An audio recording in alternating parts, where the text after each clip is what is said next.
First ఒక like కొట్టి పూర్తిగా చూడండి, మీరు అది కూడా చూడొచ్చు. Okay, let's go.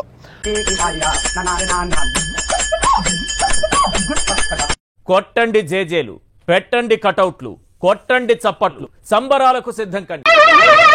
ఏంటి బాబు అన్న? ధన్యవాదాలు. మేడం కార్తీ గారికి కూడా నా కృతజ్ఞతలు. ఇప్పుడు చూడు వాడికి టెన్షన్. అయ్యా లోపలంతా అంత సవ్యంగానే జరిగింది. పర్లేదు, ఇంకో రౌండ్ వేయచ్చు. లాయర్ గారితో మాట్లాడిన తర్వాత మీతోటి ఏదైనా అవసరమైతే మాట్లాడతాను. చిన్న వీడింకా సుధరాయించలే, నాలుగు తగిలించి పంపించు. మళ్ళీ వస్తావరా? ఇంకెవడైనా వస్తాడా?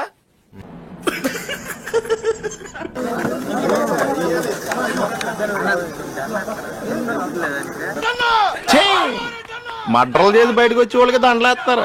గాంధీ గారు బతుకుని ఉంటే చేతిలో కర్ర వచ్చి నిజంగానే కొమ్మినేని గారి ఫేస్ చూసిన తర్వాత నాకు కూడా కళ్ళల్లో కొంచెం నీళ్లు అన్నవి తిరిగాయి. ఆడో గొప్ప సిద్ధాంతి, ఈడో గొప్ప యాదాంతి.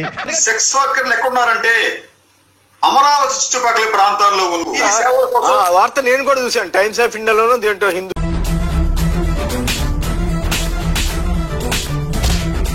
చూసిన తర్వాత నాకు కూడా కళ్ళల్లో కొంచెం నీళ్లు అన్నవి తిరిగాయి. చెప్పేటివన్నీ శ్రీరంగ నీతులు, చేసేటివన్నీ దొమ్మల గుడిసెల్లకు తోరడం. సీనియర్ జర్నలిస్టు కొమ్మినేని శ్రీనివాస్ గారు చూస్తేనే తెలుస్తుందిరా, నీచ్ కమీన్ కుత్తేలు మీరేనని. అవును బాబు. మీ అందరికీ తెలుసు ఈ కేసు యొక్క పూర్వపరాలు. అయన్నొద్దు, పాయింట్కి రా. కొమ్మినేని శ్రీనివాస్ గారి గురించి నేను ప్రత్యేకంగా చెప్పవలసిన అవసరం లేదు, కానీ దేవుడి గౌడి గేదెల బాడీ ఇచ్చాడు గాని గోరంత కూడా బ్రెయిన్ ఇవ్వలేదు. రెండు మాటలు గుర్తు చేయవలసినటువంటి అవసరం ఉన్నది. చూడాలని ఉందే. మోస్ట్ సీనియర్ జర్నలిస్ట్ ఆంధ్రప్రదేశ్ లో అనేకమైన పుస్తకాలు రచించినటువంటి వ్యక్తి. నువ్వు చూడటం తప్ప పొడిసేదేవి లేదని మాకు అర్థమైంది.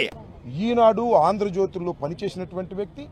ఈ పేడ మొహానికి ఫ్లాష్ బ్యాక్ ఉంది, నేను చెప్తాను. నన్ను చెప్పని చాలా పాపులర్ వ్యక్తి. ఈడు కాదు,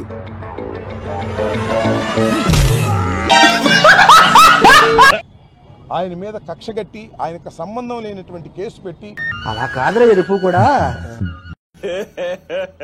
ఇంకోసారి అలా కాదురా ఎరుపు కూడా.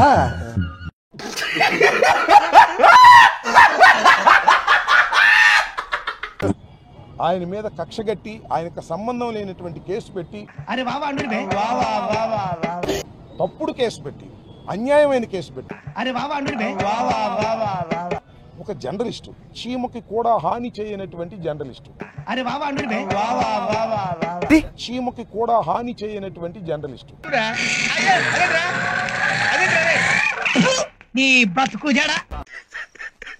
దీంతో పాటు సాక్షి మీద దాడి, సాక్షి ఓనర్ అయినటువంటి జగన్మోహన్ రెడ్డి గారి మీద దాడి.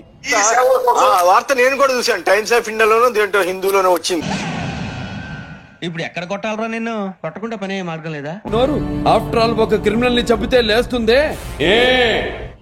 మెయింటైన్ చేస్తున్నటువంటి భారతమ్మ గారి మీద దాడి. అంటే ఏంటి, ఏం చేస్తున్నారు మీరు? యుద్ధం అంటే భయమా? భయపడకూడదు, నేనున్నాను. నువ్వు నాలాంటి వాడు వేరా.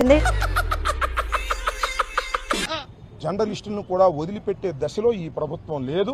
ఇది చాలా దుర్మార్గమైనటువంటి పరిపాలన సాగుతా ఉన్నది.